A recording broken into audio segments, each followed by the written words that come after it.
فأمسكوهن بمعروف أو سرحوهن بمعروف ولا تمسكوهن ضرارا لتعتدوا ومن يفعل ذلك فقد ظلم نفسه ولا تتخذوا آيات الله هزوا واذكروا نعمة الله عليكم وما أنزل عليكم من الكتاب والحكمة يعظكم به واتقوا الله واعلموا أن الله بكل شيء عليم. وإذا طلقتم النساء فبلغن أجلهن فلا تعضلوهن أن ينكحن أزواجهن إذا تراضوا بينهم بالمعروف ذلك يوعظ به من كان منكم يؤمن بالله واليوم الآخر ذلكم أزكى لكم وأطهر والله يعلم وأنتم لا تعلمون. والوالدات يرضعن أولادهن حولين كاملين لمن أراد أن يتم الرضاعة وعلى المولود له رزقهن وكسوتهن بالمعروف لا تكلف نفس إلا وسعها لا تضار والدة بولدها ولا مولود له بولده وعلى الوارث مثل ذلك فإن أرادا فصالا عن تراض منهما وتشاور فلا جناح عليهما. وإن أردتم أن تسترضعوا أولادكم فلا جناح عليكم إذا سلمتم ما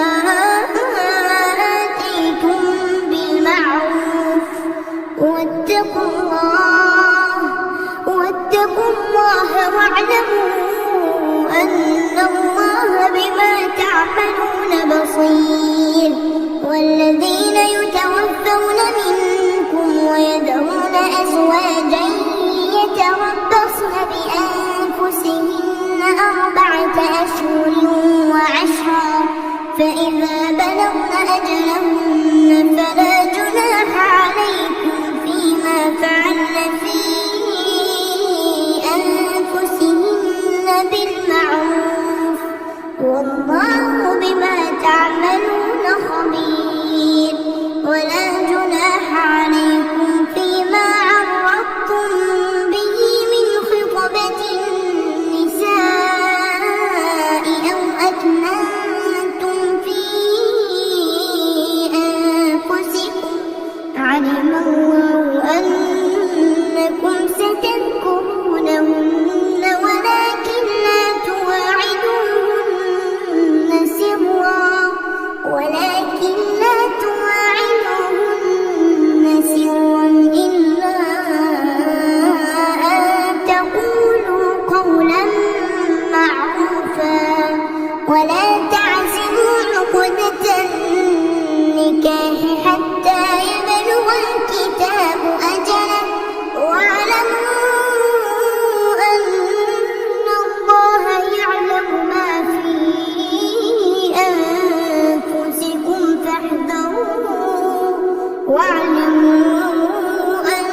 أضعافا كثيرة والله يقبض ويبسط وإليه ترجعون. ألم تر إلى الملأ من بني إسرائيل من بعد موسى إذ قالوا لنبي له ابعث لنا ملكا نقاتل في سبيل الله قال هل عسيتم إن كتب عليكم القتال ألا تقاتلوا قالوا وما لنا ألا نقاتل في سبيل الله وقد أخرجنا من ديارنا وأبنائنا فلما كتب عليهم القتال تولوا إلا قليلا منهم والله عليم بالظالمين. وقال لهم نبيهم إن الله قد بعث لكم طالوت ملكا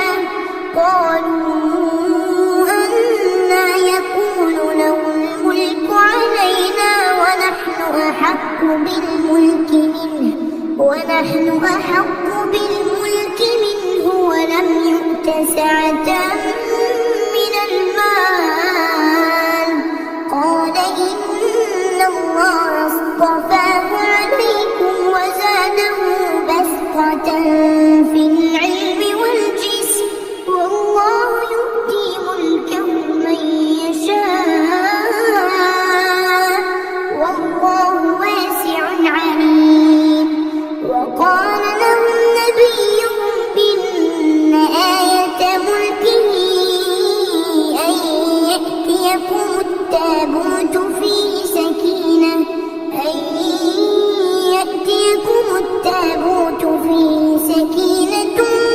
من ربكم وبقية مما ترك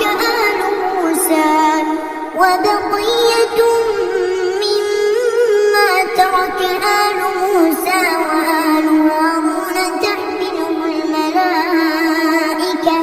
إن في ذلك لآية لكم إن كنتم مؤمنين. فلما فصل طالوت بالجنود قال إن الله مبتليكم بنهر فمن شرب منه فليس مني ومن لم يطعمه فإنه مني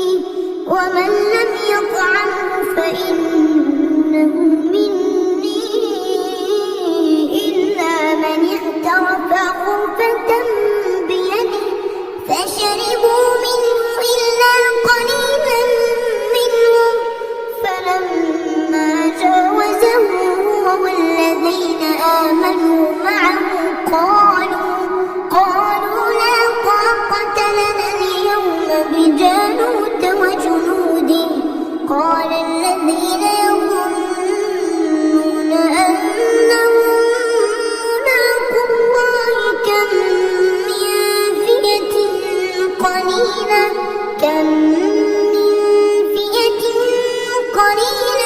غلبت فئة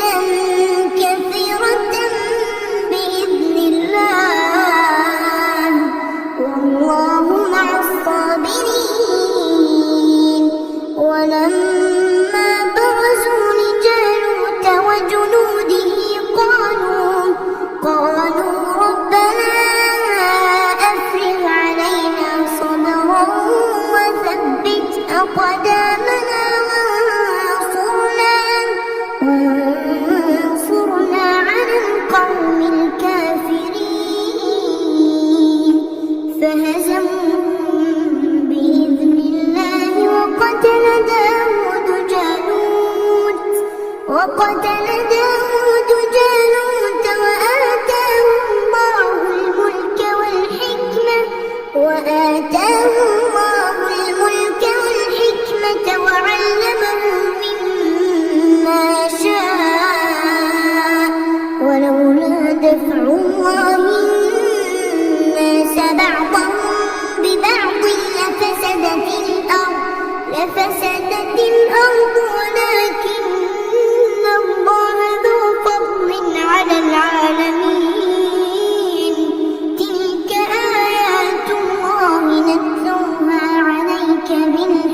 الحق وإنك لمن المرسلين. تلك الرسل فضلنا بعضهم على بعض منهم من كلم الله ورفع بعضهم درجات وآتينا عيسى ابن مريم البينات وأيدناه بروح القدس ولو شاء الله لاقتتل الذين من بعدهم من بعد ما جاءتهم البينات ولكن اختلفوا فمنهم من آمن ومنهم من كفر ولو شاء الله لاقتتلوا ولكن الله يفعل ما يريد. يا أيها الذين آمنوا أنفقوا مما رزقناكم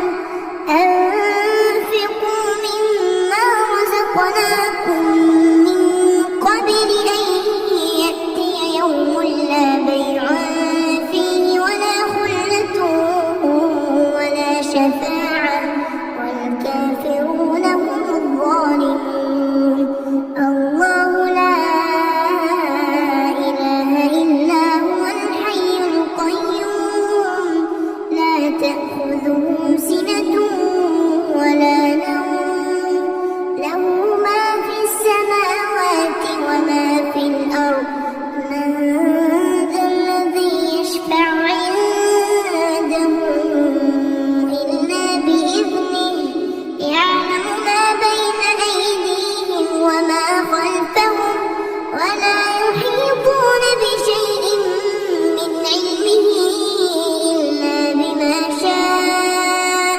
وسع كرسيه السماوات والأرض ولا يئوده حفظهما وهو العلي العظيم. لا إكراه في الدين قد تبين الرشد من الغي فمن يكفر بالطاغوت ويؤمن بالله فقد استمسك بالعروة الوثقى لا انفصام لها والله سميع عليم. الله ولي الذين آمنوا يخرجهم من الظلمات إلى النور والذين كفروا أولياءهم الطاغوت يخرجونهم من النور إلى الظلمات أولئك أصحاب النار هم فيها خالدون. ألم تر إلى الذي حاج إبراهيم في ربه أن آتاه الله الملك إذ قال إبراهيم ربي الذي يحيي ويميت قال أنا أحيي وأميت قال إبراهيم فإن الله يأتي بالشمس من المشرق فأت بها من المغرب فبهت الذي كفر والله لا يهدي القوم الظالمين. أو كالذي مر على قرية وهي خاوية على عروشها قال أنى يحيي هذه الله بعد موتها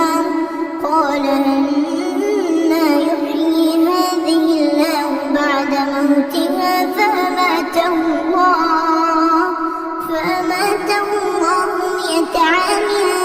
ثم بعثه قال كم لبثت قال لبثت يوما أو بعض يوم قال بل لبثت 100 عام فانظر إلى طعامك وشرابك لم يتسنه وانظر إلى حمارك ولنجعلك آية للناس وانظر إلى العظام كيف ننشزها ثم نكسوها لحما فلما تبين له قال أعلم أن الله على كل شيء قدير. وإذ قال إبراهيم رب أرني كيف تحيي الموتى قال أولم تؤمن قال بلى ولكن ليطمئن قلبي قال فخذ 4 من الطير فصرهن